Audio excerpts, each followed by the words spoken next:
제 역할을 잘 하고 있는가에 대한 문제를 계속 우리가 나누고 있어요. 그래서 오늘은 이제 이사야서에 있는 말씀을 가지고 교회가 꼭 있어야 될 것인데 점점 사라지고 꼭 있어야 될 것인데 드러내지 못하는 것이 뭐냐 하는 부분에 대해서 좀 같이 나누는데, 오늘은 신비가 사라지고 있다. 교회 안에 신비가 사라지고 있다. 어떻게 보면 신비라고 하는 것을 사모하는 것이 점점 이제 사라지고 있는 것이 아닌가 그런 생각이 듭니다. 신비. 하나님은 우리가 계산할 수도 없고 또 그분에 대해서 알 수도 없는 미지의 하나님입니다. 우리가 알 수 없는 하나님. 그렇기 때문에 그 하나님을 만나는 순간에 발생되는 게 신비입니다. 기독교는 신비의 종교예요. 그래서 신비라고 하는 것이 꼭 있어야 되는 그런 종교죠. 그런데 그러한 신비들이 요즘에는 좀 교회마다 사라지고 있지는 않은가. 그래서 우리가 신비라고 하면 보통 어떤 걸 이야기하죠? 예언도 하고 방언도 하고 환상도 보고 꿈도 꾸고, 네? 그런 계시, 이 땅에서 볼 수 없는, 어떻게 보면 이성이라고 하는 것을 뛰어넘어서 경험하게 되어지는 거죠. 그런 걸 이제 신비라고 하는데, 그 신비라고 하는 것이 과거에 우리가 처음 기독교가 들어오고 정말 우리 그 국민들의 어떤 이 지식의 수준이 이제 조금 낮은 그러한 시대 때에 그런 신비의 역사들이 많이 일어나고 또 사모하는 마음들이 많이 생겼었죠. 그렇죠? 기본이 방언이죠. 우리는 저 기독교인이라 그러면 기본이 방언해야 된다. 방언을 그냥, 저도 방언을 어디에다 써먹어야 될 거에 대해서는 알지도 못하면서 방언만 달라고 그래서 저는.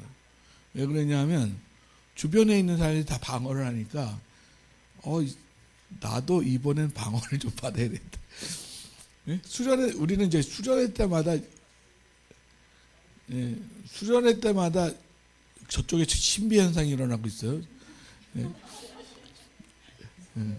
목사님보다 말소리가 더 크면 이제 신비 현상이 저게. 네. 수련회 때 가면 정말 이성을 놓고 기도하게 돼요.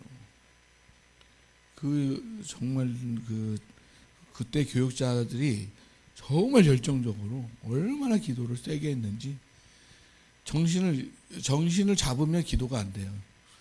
그냥 정신을 놓고 기도하는 거예요. 그냥 정말 목이 터지든지 뭐 콧물이 나든지 눈물이 나든지 막 기도를 해요. 그러다 보면 어느새 방언이 막, 저 친구들이 방언을 막 하기 시작하는 거죠. 제가 지난번에 한번 얘기했잖아요. 중국 방언 들으면 더 이상 기도가 안 됩니다. 중국 방언은 높낮이가 있기 때문에, 우리 여자친구, 중학교 때인데, 우리 같은 학년 여자인데, 이름이 전혜성이었나 그런 거예요. 기억이 나요. 중국 방언을 막 하려는 거예요. 나 지금 급한데, 나 지금 방언 받아야 되는데, 근데 여기서 앞에서 중국 방언을 막 했다니까 웃음이 나와가지고, 지금 콧물하고 눈물도 다 나왔는데 웃음이 나와가지고 더 이상 안 되겠다. 그리고 밖에 나가서 좀 식힌 다음에 다시 들어와가지고, 이번 수련회 때는 제가 방언을 꼭 받고 가야 됩니다. 그래가지고 이제 그거를 이렇게 전사님이 어떻게 받는지 선생님들을 다 모아놓고 영규한테 와라. 저한테 손을 얹어놓고 기도를 막 하는데 갑자기 방언이 막 터진 거죠. 옳거니. 근데 방언의 특징이 뭐냐면요, 말은 그렇게 하고 있는데 내 정신은 그대로 있어요. 그래서 방언을 하면서도 이 상해 기도를 할 수가 있어요. 그러니까 짧은 시간에도 상해 기도를 하니까 이제 이건 나중에 알게 된 거예요. 그때는 몰랐죠. 그냥 샬라샬라 하는 게 그냥 방언인 줄 알고 나도 이제 방언한다 이제 기독교인이다 나도 이제 그런 마음들이 있었단 말이에요. 그랬더니 또 지나니까 또 그걸 통변의 은사를 같이 또 해야 된다는. 그걸 방언을 하면 옆에서 통변을 또 해줘야 되는 그런. 그리고 이제 환상을 보고 꿈을 꾸고 뭐 이런 이제 기도원을 가면 이제 그런 역사들을 이제 많이 보게 되어집니다. 결국 그 일이 우리가 그 신비에 대한 그런 소망하는 마음들이 이제 사라지면서 비판이 나오기 시작해요. 교회가 신비가 없어졌어요. 그 주로 이제 그 심령대 부흥회를 많이 할 때 그런 이제 많이 역사가 나타났죠. 근데 이제 점점 뭐로 바뀌었냐면 이제 사경회, 이제 심령대 부흥회 포스터가 사경회라고 하는 이름으로 이제 포스터가 붙기 시작할 때부터는 이제 말씀을 누가 잘 쪼개냐 이래요. 그때 쪼갠다는 말을 많이 썼어요. 말씀을 잘 딱 해석하고 바르게 쪼개서 논리적으로 이해가 될 수 있게 딱딱딱 전해주는 그런 이제 사경회가 막 시작이 되었죠. 그때 시점이었던 것 같아요. 그러면서 이제 심령대 부흥회와 그다음에 이제 신비적인 그런 부분들이 조금 이렇게 수그러들지 않았나 이제 그런 생각이 좀 듭니다.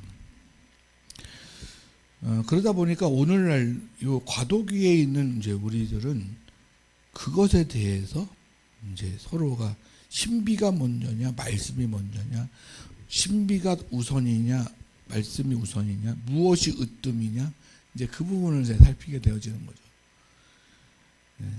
그러면서 신비의 경험을 있는 사람 가지고 있는 사람들은 기독교가 무너진다 이렇게 되어져 가고 지금 저 말씀을 중심으로 살았던 그런 사람들은 신비에 의한 심령대 부흥에 의한 결과물이 지금의 한국교회인데 지금의 모양이 어떠냐. 그러므로 그것이 문제가 있는 것은 아니냐. 이제 그런 부딪힘들이 막 있기 시작을 해요. 그래서 제가 우리 교회가 분명하게 있어야 될 것은 신비는 있어야 되는데 왜냐하면 하나님은 미지의 하나님이셔서 우리에게 나타내 보이시면 그것은 우리의 영역이 아니기 때문에 신비로 나타나게 되면 분명히 신비가 있어야 되고 그런데 말씀이라고 하는 것은 분명하게 교회가 말씀이 없이는 교회가 설 수 없는 왜냐하면 창조론부터 시작해가지고 말씀으로 창조되었고 말씀으로 이제까지 약속과 율법과 예언과 또 신약의 복음과 이 모든 것이 이제 말씀으로 말미암아서 기반되어진 것이 드러나게 되어진 것이기 때문에 말씀이 없으면 안 된단 말이에요. 그럼 신비하고 말씀하고 분명하게 교회에는 있어야 되는데 어느 것이 으뜸이고 어느 것이 으뜸이 아니다 이라고 하는 이런 이 두 개가 나눠져 버리면 안 된단 말이에요. 그래서 오늘 본문 말씀을 보면 오늘 이사야서는 어떤 시대예요? 이제 이사야는 이제 그 선지자 중에도요, 이렇게 일반 서민 선지자들이 있고, 그러니까 막 농사를 짓다가 양을 치다가 막 이렇게 부르심을 받아가지고 선지자로서 역할을 하는 사람이 있고, 이 이사야 같은 사람은 이 귀족적 선지자입니다. 그래서 왕과 함께 자라나서 우시야라고 하는 왕과 함께 어렸을 때부터 자라면서 정말 하나님 앞에서의 개혁을 꿈꿨던 선지자가 이사야 선지자입니다. 그래서 근데 이제 흐름은 어떻게 가냐면 이 귀족 선지자 그러니까 좀 어감이 좀 뭐라 그럴까 좀 안 맞는데 하여튼 그 언어를 쓸게요. 그래도 귀족 선지자인데 그 선지자가 대하는 것은 말씀을 많이 보고 구약에 있는 모든 말씀을 통으로 보면서 연구하면서 이 나라를 어떻게 해갈 것인가에 대한 방향성을 잡아간단 말이에요. 이 사람은 신비하고는 거리가 아무래도 멀죠. 그러다 보니까 이 우시야 왕의 개혁 정치, 왜냐하면 지금 시대가 어떤 시대냐면 타락을 해가지고 이 유다 왕국이 타락을 해가지고 이제 하나님께서 지금 딱 손을 들고 있는 상태란 말이에요. 이렇게 이제 조금만 더 하면 너희들은 이제 큰일 난다. 그래서 이제 하나님의 징계가 이제 임하게 돼요. 왜냐하면 하나님을 떠나고 하나님을 잃어버리고 하나님 중심주의가 아니고 그냥 세상의 정세가 막 바뀌기 시작하는 거예요. 그러니까 믿었던 애굽이라는 나라는 쇠약해져 가고 자기 살 길만 바빠 있고, 그리고 이제 아수라나 바벨론이라든지 이런 나라들이 막 일어나기 시작하는 그러한 시대란 말이에요. 그러니까 이제 내가 하나님 앞에 신앙을 가질 때에는 그런 주변에 있는 것들에 대해서 신경을 안 쓰고 있다가 정세가 세계 정세가 그러다 보니까 중국도 신경 써야 되고, 예? 미국도 신경 써야 되고, 여기 일본도 신경 써야 되고, 그러다 보면 이제 어떤 생각이 드냐면 왕은 어떻게 해야 되냐면 이 백성들을 보호하고 이 나라를 잘 살게 하기 위해서는 어떻게 해야 되냐면 어느 나라에 붙어야 잘 사느냐, 이런 생각이 드는 거예요. 중국은 가까우니까 중국에 붙어야 되느냐, 미국은 멀지만 그래도 우방 국가니까 우리 여태까지 우리의 안보를 책임져 왔으니까 여기에 붙어야 되는, 이제 뭐 이렇게 뭐 눈치를 보고 있는 상황이란 말이에요.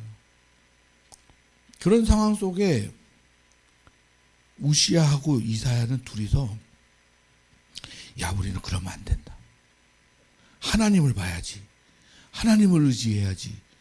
우리가 언제 이 조그만 땅덩어리의 이 민족이 언제 우리가 힘이 있어서 전쟁에서 이긴 적 있느냐? 하나님이 도우셨지.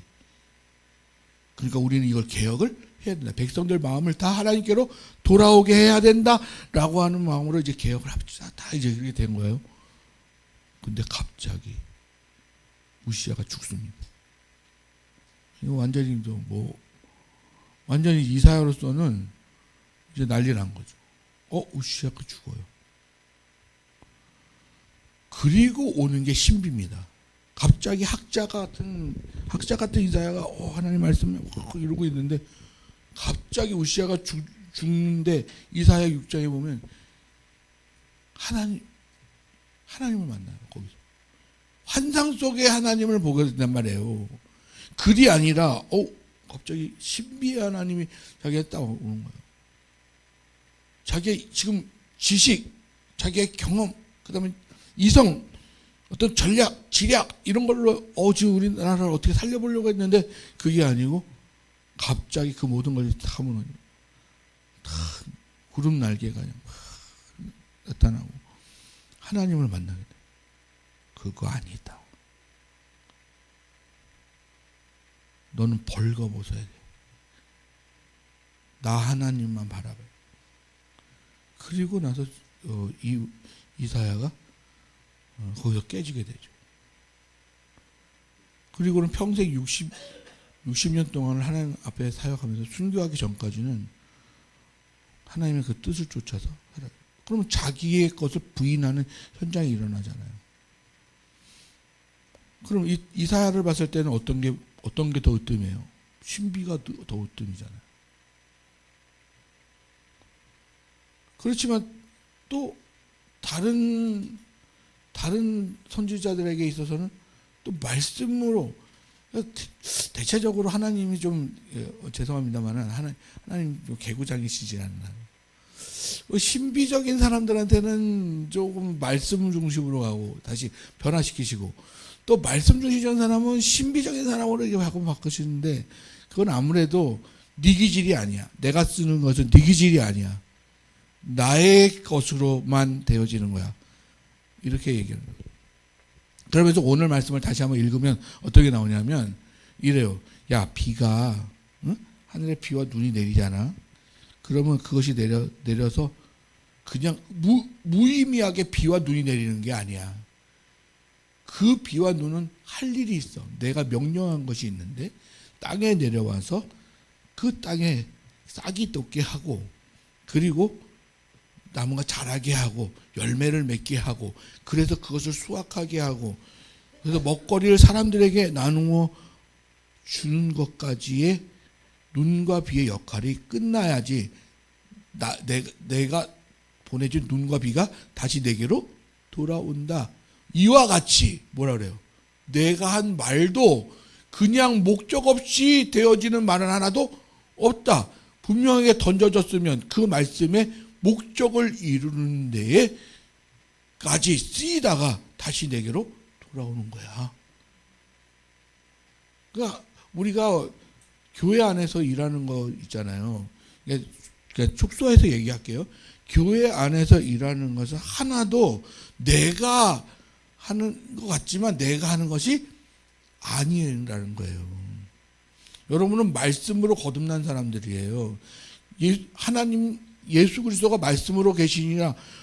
태초에 말씀이 있었고 그 말씀이 결국 육신되어 내려오셔서 우리의 구원자가 되어 주셨잖아요. 그리고 그 말씀이 복음이 되어서 우리로 그것을 믿음으로 말미암아 구원을 얻게 하셨단 말이에요. 그래서 말씀으로 말미암아 여러분의 생명을 얻게 된 자이기 때문에 말씀이 여러분 가운데 들어오시면 말씀은 그냥 왔다가 아무 의미 없이 그냥 왔다가 아무 의미 없이 그냥 가는 것이 아니라 그 목적을 이루는 데 사용이 되어진단 말이에요. 그러니까 여러분이 열심히 밥을 줘도 그게 말씀으로 거듭난 사람은 밥을 지지만 밥하는 게 목적이 아니에요. 하나님의 말씀이 그걸 일하게 하는 거예요. 교회에서 일하는 거 그것도 열심히 일하는 게 내가 하는 것이 아니라 그 말씀이 나로 움직이게 해서 그 일을 하게 하시는 거란 말이에요. 그래서 하나님의 말씀에는요, 시간으로 따지자면 하나님은 시간이 없으시지만 우리가 체감하는 시간 속에서는 목적의 장소, 목적에 예정되어진 것이 있단 말이에요. 그것이 되어질 때까지의 일이기 때문에 우리가 일하는 것은 그의 말씀을 이루게 하기 위해서 내가 수행을 받기 위해서 내가 하는 거란 말이에요. 제가 이번 주에 어떤 목사님하고 싸웠어요. 싸웠다는 게 뭐 주먹으로 하는 게 아니고 카페에서 차를 딱 마시는데 제가 이제 우리 여전도회가 이거 만들어줘가지고 이제 이게 로만 칼라가 아니라 제가 차이나 칼라를 입고 있잖아요. 근데 사람들이 보면 보통 차이나 칼라를 딱 입으면 로만 칼라를 입은 것처럼 그 캐톨릭 신부들이 입는 그러한 옷으로 이게 이해를 해요. 근데 우리도 사실은 자세는 이제 좀 그렇게 평상시에 입는 것보다는 그렇게 또 이렇게 입어요. 입기 입는데 그 목사님이 우리 기독교는 개혁교회라는 거예요. 어디서 개혁한 거냐면 캐톨릭에서 개혁되어진 거라. 그래서 캐톨릭에 가면요 신부님들이 다 이렇게 그 교황 그다음에 뭐 주교 뭐 대주교 뭐 이래가지고 계급이 있어요. 옷에 계급이 있어요. 색깔이나 뭐 이런 것들이 쫙 있어서 그런 것이 있고 꼭 입어야 돼. 안 입으면 안 돼. 사제는 서품식 할 때 꼭 사제가 그걸 입죠. 그것에 대해서 깨고 나온 거거든요. 개혁 교회들은 그러한 어떤 계급이라든지 그러한 틀을 깨버렸단 말이에요. 목사님들은 이 양복을 입어도 되고 목사님들은 뭐 이게 중요하지 않다 이제 그렇게 얘기를 하는 거예요. 그러니까 개혁교회는 그걸 깨고 왔기 때문에 입으면 안 된다 이거예요. 안 된다. 입으면 안 된다. 그래서 내가 그러면 잠깐만요. 본질로 한번 들어가 봅시다. 본질. 우리가 캐톨릭의 시작이 그 계급을 만들기 위해서 그렇게 했던 것이 아니라 역사적 오다 보니 어떻게 하면 좀 더 나은 길을 찾기 위해서 그걸 만들어서 그 하나의 율법이 되고 틀이 되어졌기 때문에 결과적으로는 좀 우리가 개혁해야만 되는 그러한 입장에 서 있지만 그러나 본질적으로 그것을 옷을 구분하여 입기 시작한 것은 성가대 가운도 이게 이렇게 구별되어서 성가대 가운을 어떤 신비인가 한 이유는 하나님 앞에서의 나의 최선이잖아요. 하나님 앞에서의 나의 어떻게 최선의 사랑을 표현하는 거잖아요. 네? 제가 학생들한테 할 말이 없는 거는 이거예요. 교회 왔는데 반바지 입고 슬리퍼 신고 그냥 자고 일어나서 세수만 딱 하고 딱 나온 폼을 하는 거예요. 그러면 야 너는 예배를 오는데 이러면 이게 뭐냐? 이러면 안 되지. 이러면 율법이 되잖아요. 우리가 저도 되게 조심스럽단 말이에요. 그러니까 이게 너가 하나님 앞에서 최선이냐? 그러면 얘네들은 또 최선이에요, 그게. 나는 이게 최선입니다. 딱 이런단 말이에요. 그럼 할 말이 없어요. 우리가 예수 그리스도로 말미암아 해방되어진 것은 죄의 속박에서도 구속되어서 해방되어진 거지만 그 모든 구속에서 우리가 해방되기 때문에 더 이상 뭐라고 얘기를 할 수는 없어요. 걔네들이 인식이 깨어가지고 그때가 커가지고 내가 그때 잘못했던 거구나. 이제 그 인식이 올 때까지는 그래서 그 목사님이 많이 참아주신 거구나 이런 걸 깨달아가지고 이제 나중에 태도가 바뀌는지는 모르겠습니다만은 어쨌든 그래서 제가 뭐라 그랬냐면 그래요? 그럼 입으면 안 되겠네요. 목사님은 성찬식 때 가운 안 입으세요? 그때는 입는데. 그때는 왜 입으세요? 그 입으면 안 되죠. 제가 그래서 그랬어요.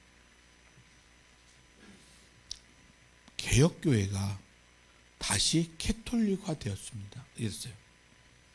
입는 것이 안 된다고 얘기하면서 개혁으로 나와서 그것이 율법을 깨뜨렸는데 다시 그걸 갖다가 내가 입지 말라고 이야기를 하고 그들은 입는 것이 율법이 되어가지고 틀이 됐고 그래서 개혁교회에 나와서 입지 말아야 된다는 건데 근데 입지 말아야 된다라고 하는 것이 틀이 돼가지고 하나의 법이 됐으니 이거는 개혁주의도 캐톨릭과 똑같이 되지 않았습니까?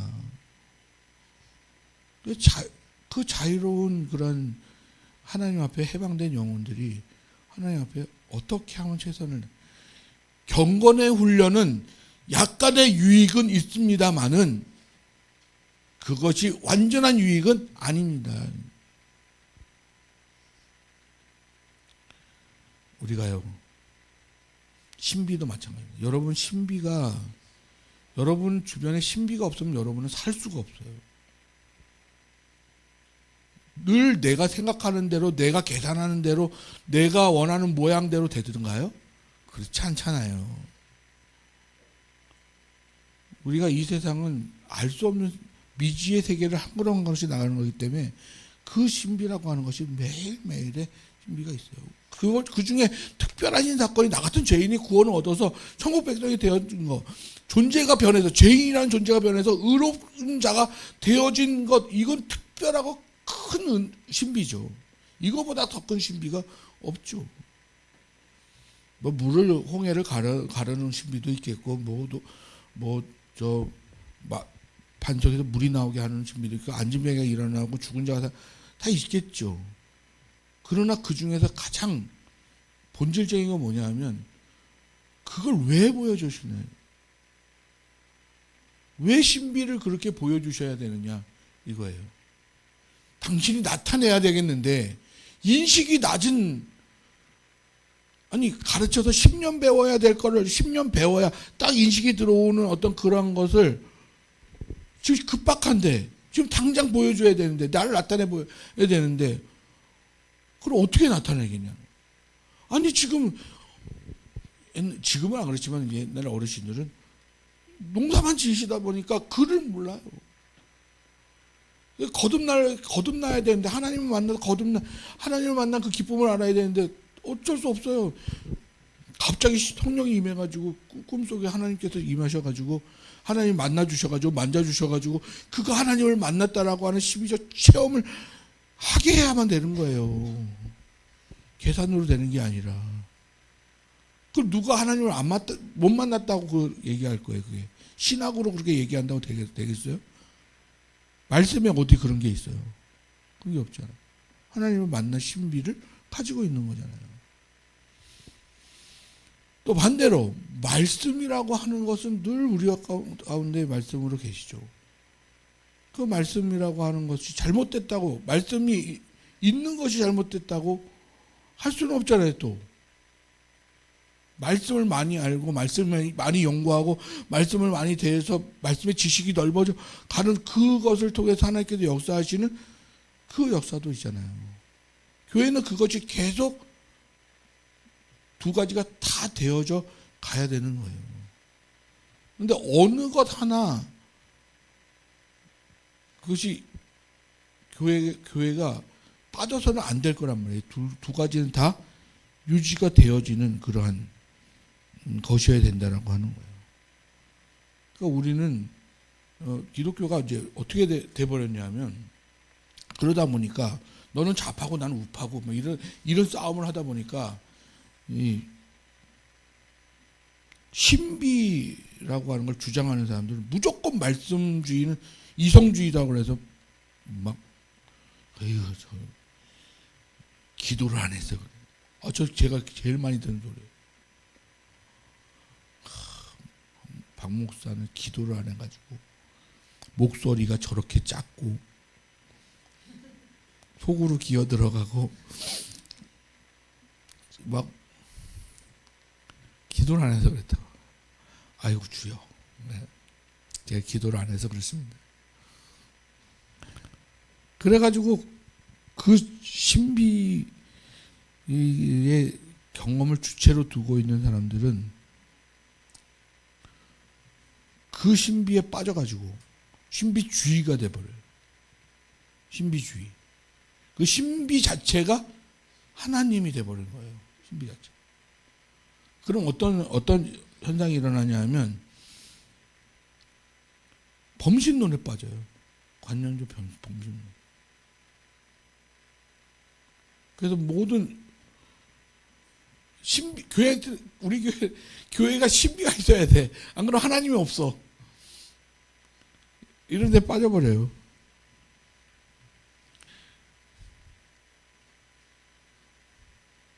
반대적으로 말씀이 주체가 되어져 있는 그런 사람들 있잖아요. 말씀이 주체가 돼가지고 신비를 무시하게 되잖아요. 그 신비, 그거 지금 결과론적으로 신비는 아닙니다. 지금 방언의 시대입니까? 예언의 시대입니까? 꿈의 시대입니까? 안 됩니다. 그거는 말씀만 똑바로 보십시오. 그럼 어떻게 되느냐? 철학주의에 빠지는 거예요. 이제 관념적 철학주의에 빠져버려요. 그리고 하나님을 신학화하고,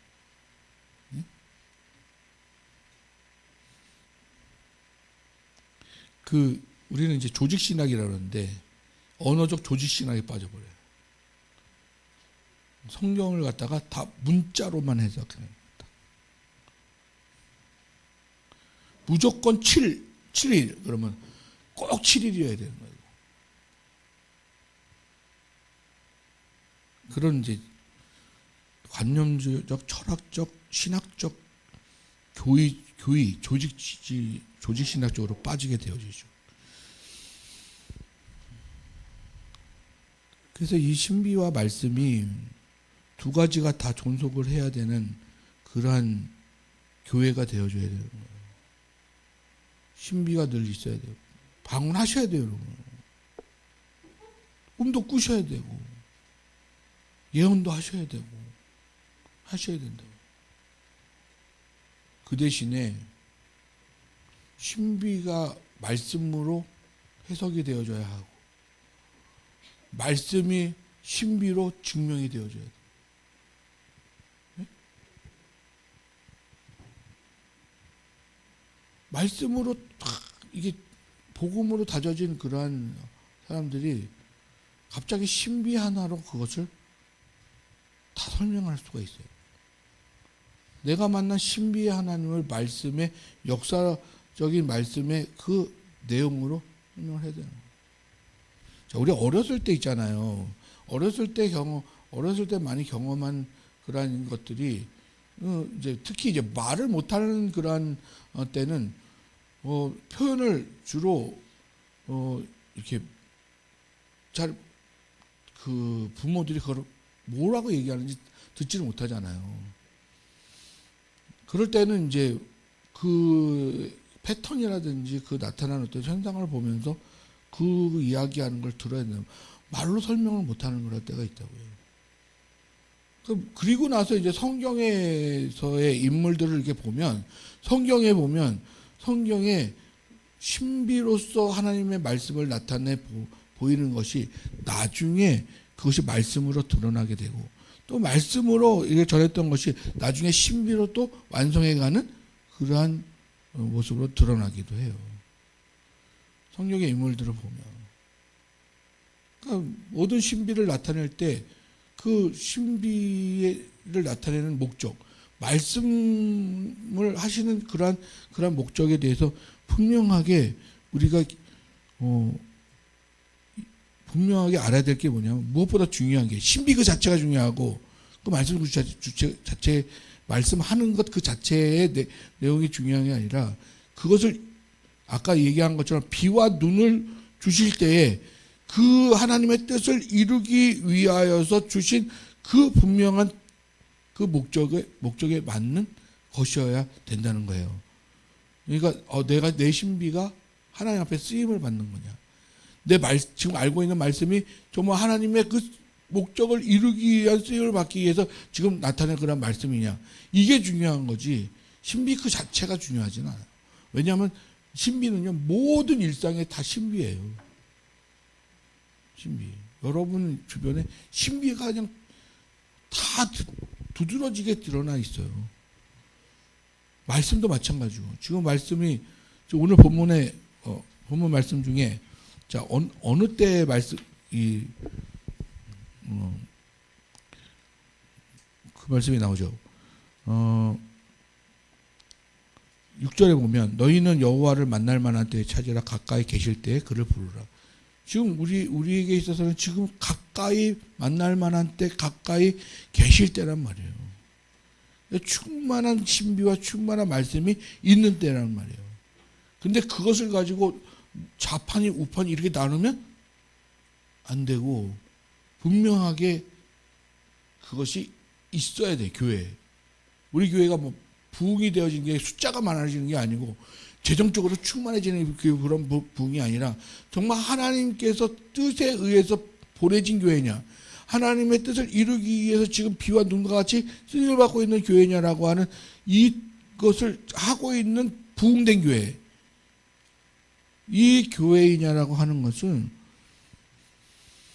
우리가 분명하게 그 성장하는 그러한 교회가 되기 위해서는 그 신비 쪽, 말씀 쪽 이렇게 나누는 것이 아니고, 그 모든 것이 있어야 돼서 나타나지는 교회. 그걸 왜 나타낸다고요? 뜻을 이루기 위해서, 사용하기 위해서 나타나기 때문에 그것이 있어야지만 나타나게 되어지는 거예요. 제가 늘 여러분한테 부탁드리고 싶은 거는, 하나님이 이 땅에 디딜 돌이 없어요. 발을 디딜 만한 돌이 없다고요. 일을 하셔야 되는데 일을 못 한다고요. 왜냐하면 세상이 타락하는 데에 교회도 타락을 해버려가지고 다 물질 만능주의 되어지고, 예? 인간 중심적인 그런 삶이 되어지고, 그러다 보니까 교회가 신비가 사라지고 말씀이 사라져 버리고, 오히려 그것을 서로가 그것에 대해서 공격을 하고 나눠져 가지고, 우리 교회는 그게 있어야 된다고요. 하나님의 뜻이 나타나고 그 일을 이루기 위해서는 그 발판이 신비가 일어나는 자리이고, 말씀이 서 있는 자리라고 하는 사실이에요. 그래서 여러분 신비를 구하세요. 그러면 어떤 결과가 나오냐면 내가 오늘 하루의 삶 속에서도요 정말 신비 없이 신비가 없이 내가 살 수 없었구나 라고 하는 결론을 내리게 되어요. 그 신비를 구하시란 말이에요. 그러니까 교회가 저 이렇게 입는다고 뭐라고 그러지 마시고 가운 늘 입으라고 그러지 마시고 그게 중요한 게 아니에요. 정말 내가 하나님 앞에 쓰임받는 방식이 이러면 이걸로 하는 거예요. 쓰임받는 방식이 아니면 또 아닌 방식으로 해야죠. 그거는 부정하고 깨고 나가야죠. 저희 교회가 작지만 좀 그렇게 하나님께서 그래도 여기라도 내가 좀 딛고 좀 서 있자 하는 그러한 교회가 됐으면 좋겠어요. 냉랭한 교회가 아니라 신비가 있어서 훈훈하고 말씀이 있어서 냉철하고 올바른 그런 교회가 되기를 간절히 소망합니다. 기도하겠습니다. 하나님 아버지 감사를 드립니다. 신비가 중요하고 말씀이 내용이 중요한 것이 아니고 그것을 통해서 하나님이 일하신다라고 하는 것이 중요한 건데 하나님 성령을 통해서 우리를 깨닫게 하시고 그러므로 우리에게 나타내 보이시옵소서. 그 나타내 보이신 곳 위에 하나님께서 일하시고 하나님께서 서 계시기를 간절히 소망합니다. 구별된 교회가 되어지기를 원합니다. 하나님 사용하시는 교회가 되어지기를 원합니다. 주님 도와주시옵소서. 감사드리며 모든 말씀 우리 주 예수 그리스도의 이름으로 기도합니다. 아멘.